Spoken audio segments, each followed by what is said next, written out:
Hello everyone, welcome to objective Adda. Objective Adda पे आपका स्वागत है। आज हम बात करने वाले हैं पंचवर्षीय योजना के बारे में। बहुत ही इम्पोर्टेंट टॉपिक है। इस टॉपिक से एग्ज़ाम में क्वेश्चन पूछे ही जाते हैं। देखिए, जो रेलवे के एग्ज़ाम होने हैं, एसएससी के एग्ज़ाम चल ही रहे हैं और जितने भी अदर एग्ज़ाम हैं, इन सभी में इससे एक दो क्वेश्चन मिलते ही है। तो आपके लिए ये टॉपिक बहुत ही ज़्यादा इम्पोर्टेंट है। और हम बात करने वाले हैं लास्ट में जो गत वर्ष जो एग्ज़ाम हुए हैं उनमें जो पंचवर्षीय योजना से किस प्रकार के क्वेश्चन बने, वो भी हम देखने वाले हैं। बहुत ही ज़्यादा इम्पोर्टेंट टॉपिक है, तो आप ज़रूर क्लास के अंत तक बने रहें। फुल डिटेल में देखने वाले हैं। अगर आपको क्लास अच्छी लगे तो आप ज़रूर हमारा सपोर्ट करें। अब हम क्वेश्चन से पहले पंचवर्षीय योजनाएं, इनसे संबंधित जितने भी इम्पोर्टेंट फैक्ट है वो देख लेते हैं, जो कि एग्ज़ाम के ओरिएंट बहुत ही ज़्यादा इम्पोर्टेंट है। जिसमें हम सबसे पहले बात कर लेते हैं योजना आयोग के बारे में। तो योजना आयोग का जो गठन हुआ था 15 मार्च 1950 को योजना आयोग का गठन हुआ था। और जो भारत के प्रधानमंत्री है इसके अध्यक्ष होते थे। भारत सरकार किस तरह काम करे इसलिए प्लानिंग कमीशन बनाया गया और यह सरकारी निकाय था जिसका संविधान में कोई उल्लेख नहीं है। तो योजना आयोग का कार्य था कि योजनाएं बनाना, और जिसका कोई संविधान में उल्लेख नहीं है। अब हम बात कर लेते हैं, योजना आयोग ने भारत के लिए कई योजनाएं बनाई। सबसे पहले जो पहली पंचवर्षीय योजना है 1 अप्रैल 1951 में योजना आयोग के द्वारा बनाई गई। देखिए फ्रेंड्स, योजना आयोग का कार्य था योजनाएं बनाना, लेकिन ये कैसे पता चले कि योजनाएं प्रॉपर ढंग से कार्य कर रही है या नहीं कर रही है। तो इसके लिए यहाँ पर जो एनडीसी राष्ट्रीय विकास परिषद का गठन किया गया 6 अप्रैल 1952 को, और इसे ही सुपर कैबिनेट भी कहा जाता है। इसका जो उद्देश्य था योजना का अंतिम रूप से अनुमोदन करना, और योजना आयोग ने जो पंचवर्षीय योजना बनाई है, जो भी प्लानिंग की गई वो अच्छे से एग्जीक्यूटिव हो रही है या नहीं, ये देखना था। इसका भी संविधान में कोई उल्लेख नहीं है। तो आप याद रखें, योजना आयोग और जो राष्ट्रीय विकास परिषद है, इन दोनों का संविधान में कोई उल्लेख नहीं है। अब हम बात करते हैं प्रथम पंचवर्षीय योजना के बारे में। बहुत ही ज़्यादा इम्पोर्टेंट है। तो सबसे पहले बात कर लेते हैं इसका जो कार्यकाल था 1951 से लेके 1956 तक प्रथम पंचवर्षीय योजना का कार्यकाल था। ये जो पंचवर्षीय योजना है हेरोल्ड डोमर मॉडल पर आधारित थी, और इसमें जो प्राथमिकता कृषि विकास पर दी गई थी। तो आप याद रखें, जो प्रथम पंचवर्षीय योजना है इसमें कृषि विकास पर सर्वाधिक जो जोर दिया गया था। इसका जो लक्ष्य रखा गया था 2.1%, और इसमें जो प्राप्ति हुई थी 3.6%। तो आप कह सकते हो कि ये योजना सक्सेसफुल रही। बात कर लेते हैं इसमें जो कार्य है। तो आप याद रखें, भाखड़ा नागल, हीराकुंड, दामोदर घाटी जैसी बहुउद्देशीय परियोजना चालू की गई। अब हम बात कर लेते हैं इसमें जो मेन सार क्या है। तो आप याद रखें, जो प्रथम पंचवर्षीय योजना है इसका जो कार्यकाल था 1951 से लेके 1956 तक, और ये किस मॉडल पर आधारित थी। तो आप याद रखें, हेरोल्ड डोमर मॉडल पर आधारित थी, और इसमें जो प्राथमिकता दी गई थी कृषि पर सर्वाधिक प्राथमिकता दी गई थी, और यह सक्सेसफुल रही थी। अब आगे हम बात कर लेते हैं दूसरी पंचवर्षीय योजना के बारे में। इसका जो कार्यकाल था 1956 से लेके 1961 तक इसका जो कार्यकाल था। यह पंचवर्षीय योजना पीसी महालेनोबिस मॉडल पर आधारित थी, और इसमें जो प्राथमिकता दी गई थी औद्योगिक विकास पर, इसमें जो प्राथमिकता दी गई थी बहुत ही ज़्यादा इम्पोर्टेंट है। यहाँ से एग्जाम में क्वेश्चन पूछे जाते हैं। एक तो आप याद रखिए ये किस मॉडल पर आधारित थी, और इसमें जो सर्वाधिक किस पर प्राथमिकता दी गई थी, ये इम्पोर्टेंट है। इसमें जो विकास दर का जो लक्ष्य रखा गया था 4.5%, इसमें जो प्राप्ति हुई थी 4.2%। तो आप इसे सक्सेसफुल नहीं कह सकते। इसमें जो कार्य जो संयंत्र लगाए गए थे राउरकेला 1959 में जर्मनी के सहयोग से लगाया गया था, और ये कहाँ पर है। तो आप याद रखें, उड़ीसा में है। बहुत ही ज़्यादा इम्पोर्टेंट है, रेलवे के फेवरेट क्वेश्चन है। पिछला जो रेलवे का ग्रुप डी का एग्ज़ाम हुआ था उसमें ये क्वेश्चन पूछा गया था कि इनकी डेट से पूछ लेते हैं, या इनसे पूछ लेते हैं कि जो पंचवर्षीय योजना है किस पंचवर्षीय योजना के अंदर इन्हें लगाया गया था। बहुत ही ज़्यादा इंपॉर्टेंट है, और किस देश के सहयोग से लगाई गई, यह भी क्वेश्चन कई बार पूछे गए। तो आप याद रखें, जो राउरकेला है ये जो इस्पात संयंत्र है ये कहाँ पर है। तो आप याद रखें उड़ीसा में है, और इसे कब स्थापित किया गया 1959 में, और किसके सहयोग से। तो आप याद रखें जर्मनी के सहयोग से। फिर आप याद रखें दुर्गापुर ये कहाँ पर है। तो ये पश्चिम बंगाल में है, और 1956 में इसे स्थापित किया गया था, और किसके सहयोग से, तो आप याद रखें ब्रिटेन के सहयोग से इसे स्थापित किया गया था। तीसरा हम बात कर लेते हैं भिलाई। भिलाई जो इस्पात संयंत्र है ये कहाँ पर है, तो आप याद रखिए छत्तीसगढ़ में है। और इसे कब स्थापित किया गया, 1959 में, और रूस के सहयोग से इसे स्थापित किया गया था। तो आप याद रखें 1959 में राउरकेला और भिलाई इस्पात संयंत्र, इन दोनों को 1959 में स्थापित किया गया था। इसी के साथ आप याद रखें भारत सहायता क्लब की स्थापना द्वितीय जो पंचवर्षीय योजना है इसी के कार्यकाल के अंदर की गई थी। तो यहाँ पर आप पूर्णतः समझ चुके हैं कि जो द्वितीय पंचवर्षीय योजना है इससे संबंधित कौन कौन से आपको इम्पोर्टेंट फैक्ट याद रखने हैं। नेक्स्ट हम बात कर लेते हैं तृतीय पंचवर्षीय योजना के बारे में। इसका कार्यकाल तो आप याद रखें 1961 से 1966 तक इसका जो कार्यकाल था। और इसमें जो प्राथमिकता दी गई थी आत्मनिर्भरता, कृषि और उद्योगों पर बल दिया गया था। अगर आपको पूछ लिया जाए कि जो तृतीय पंचवर्षीय योजना है इसमें सर्वाधिक बल किस पर दिया गया, तो आप याद रखें कृषि पर दिया गया। अगर पूछ लिया जाए तो कृषि पर सर्वाधिक तृतीय पंचवर्षीय योजना में बल दिया गया था। और आत्मनिर्भरता और उद्योगों पर भी दिया गया था, लेकिन इनमें सर्वाधिक कृषि पर दिया गया था। इसकी जो विकास दर रखी गई थी, इसका जो लक्ष्य था 5.6% था और इसमें जो प्राप्ति हुई थी 2.8%। तो ये बिल्कुल ही सक्सेसफुल पंचवर्षीय योजना नहीं थी। इसमें जो सर्वाधिक किस कारण से ये इतनी सक्सेसफुल नहीं हुई, इसका कारण था कि जो भारत चीन का युद्ध हुआ था 1962 में और जो भारत पाक का युद्ध हुआ था 1965। और आप याद रखें 1966 में भारत में सूखा भी पड़ा था। इन सभी कारणों के कारण ये पंचवर्षीय योजना उतनी सक्सेसफुल नहीं हुई पहली और दूसरी के तुलना में। अब हम बात कर लेते हैं इसमें जो कार्य था, हरित क्रांति की शुरुआत इसी पंचवर्षीय योजना के तहत हुई थी।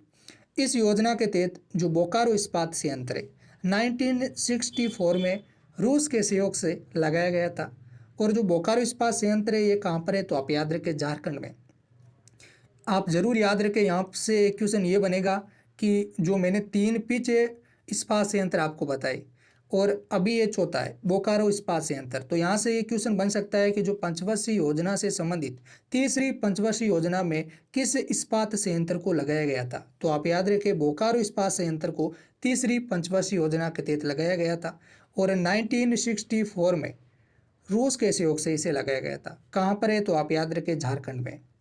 देखिए जो तृतीय पंचवर्षीय योजना है यहाँ पर जो अध्यक्ष कौन थे, तो आप याद रखें मैंने पहले ही बताया था कि जो योजना आयोग का मैंने उसके बारे में बात की, उस टाइम हमने बात की थी कि जो प्रधानमंत्री इसके अध्यक्ष होते हैं।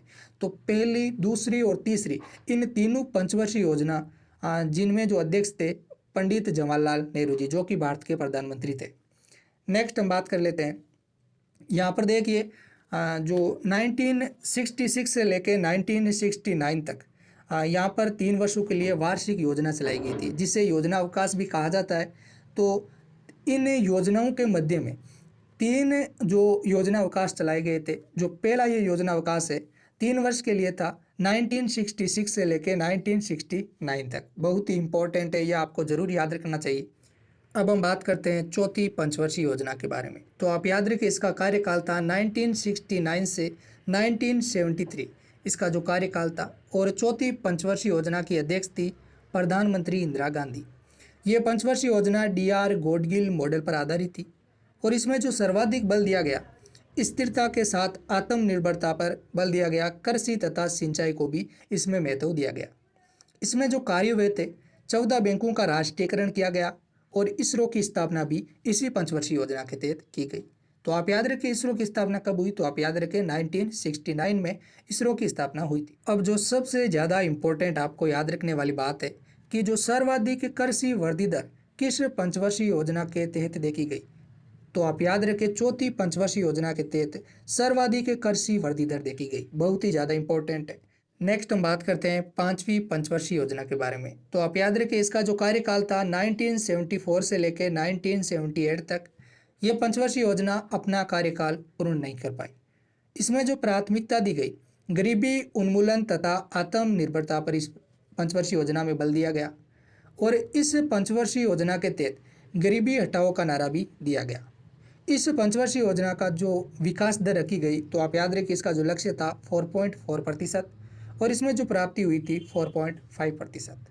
पाँचवीं पंचवर्षीय योजना के बारे में अब आगे हम बात करते हैं। ये योजना समय से पहले समाप्त हो गई थी।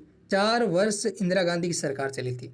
उसके बाद मोरारजी देसाई की सरकार आ गई थी, जिसके कारण इस पंचवर्षीय योजना को यहीं पर समाप्त कर दिया गया था। मिडल ने पिछड़े देशों के लिए प्लान दिया था, रोलिंग प्लान। तो यहाँ पर जो 1978 में मोरारजी देसाई की जो जनता पार्टी वाली सरकार आई थी, इसने रोलिंग प्लान को अपनाया था। ये बहुत ही ज़्यादा इम्पोर्टेंट है, आप याद रखिए इसे। नेक्स्ट हम बात कर लेते हैं इसमें जो कार्य, तो आप याद रखें राष्ट्रीय कृषि और ग्रामीण विकास बैंक की स्थापना की गई और 1975 में एक योजना TPP 20 पॉइंट प्रोग्राम ये भी चलाई गई। गरीबी हटाओ अभियान लाया गया इसी योजना के तहत। नेक्स्ट हम बात कर लेते हैं, अब देखिए यहाँ पर जो दूसरा योजना अवकाश आया था, तो इसका जो कार्य जो टाइम था आप याद रखें 1979 से लेके 80 तक इसका जो योजना अवकाश का कार्यकाल था।